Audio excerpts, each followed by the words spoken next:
Welcome back everyone to the Working Class Revolt, and today I want to talk about an article on Sky News, and the article is talking about a new hotel being used to house asylum seekers in Altrincham, Manchester.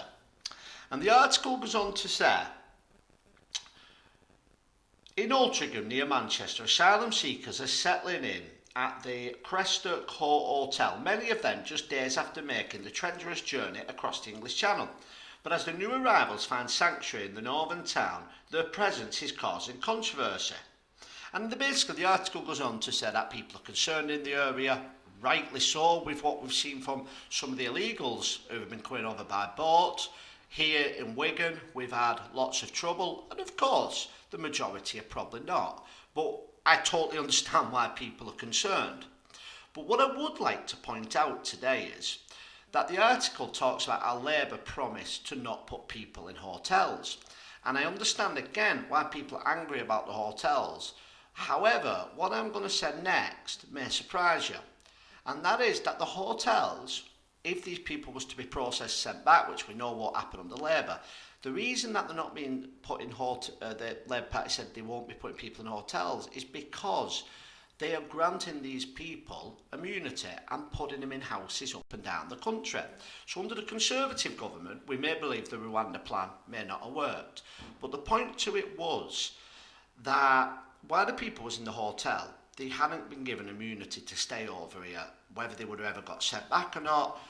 They was classed as set to be deported, so they couldn't be given houses.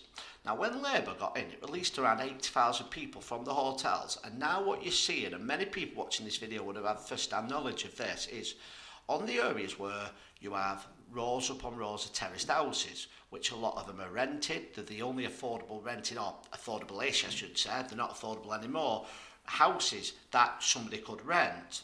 Selco, a contractor through the government, are now renting them off private landlords and turning them into 6-bedroom HMOs, houses of multiple occupants. And what they're doing is putting 6 individuals, who came over by boat in most cases, in these houses, and they will live there for a long time. Now, the problem with that is, and this is kind of which is the worst, pick your poison type thing, is the reason that is worse than them being in the hotels is because they are the only houses young people and families had a chance to get. So say you're being kicked out of your house, or you've got a couple of children and you need to now leave your mum and dad's house. You can't get on the council list. You can't afford anything like a semi-detached house. You can't get a mortgage. The only chance you had was renting these houses. Now, what's the landlord going to do? Is he going to rent the house to a family over here for £600, £700, £800 a month? Or is he going to rent it to the government for maybe £2,000, £3,000, £4,000 a month, and the government take on all responsibilities of that house for you? So what we're seeing now is people can't rent houses. They are then flocking to the council's waiting list for council's housing. So in Wigan, we have 16,000 people where I'm a councillor, and we only ever have about 200 houses going at one time. So that is only going to make that worse. So I agree totally with people live around the hotels, but when we're all campaigning saying people shouldn't be in hotels, it can be far, far worse. Our housing stock is a disaster.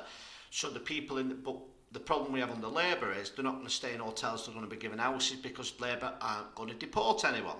Now, I have a heart, and I'm sure everyone watching this video does, and I feel sorry for the migrants who've come over on the boat. Because ultimately it comes down to this government and the last government's fault. If those migrants have come over here thinking there's going to be a better future because there's no deterrent, or being told they'll be sent back, by the journey, they don't fear anything about when they get over here. And then many of them die over at seas. When they get over here, if they don't go into an hotel, they're exploited. And you see people in the back of like a pizza shop, and they are paid absolute peanuts and then all put into one big shared house by some gangster. And that really is nowhere to live. And I'm surprised that word has never got back to these people in these parts of the world, telling them that this is what life will be like. But they come over here thinking that life will be better. Now, the big problem for me is, in the past, we've had massive amounts of migration. and it's been bad for public services, it's been bad for things like council houses and doctors' appointments. But as a whole, I would say that when we've had people from like Pakistan and places like coming over here, as a whole, I'd say the majority of people have been good people. Obviously, there's been bad people. We've had the grooming gangs and things like that. But as a whole, most people come over here, have contributed and worked. I still don't think we should have had mass immigration. But the problem we have now with some of the places that these people are coming from, these countries are hundreds and hundreds of years behind the United Kingdom. So the percentage of bad people that you're going to get coming over on the boats is far, far higher than any other form of immigration this country has ever seen. People have seen it on Facebook, they've seen it on YouTube, we've seen stabbings, it's horrendous some of the things we've seen. We've seen fighting. We had one video up here where there was fighting with saws, which like they just grabbed them out of a garden shed and was fighting in the middle of the streets on both sides. And unfortunately, that's what goes on in their own countries.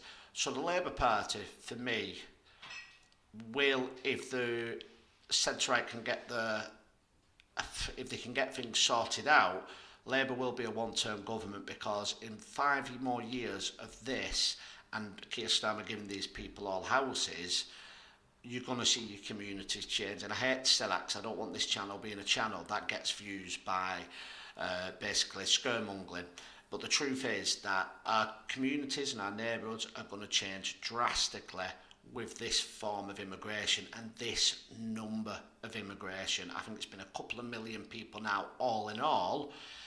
And we simply can't take the numbers. We haven't got the doctors' places, we haven't got the school places, we damn sure haven't got the houses.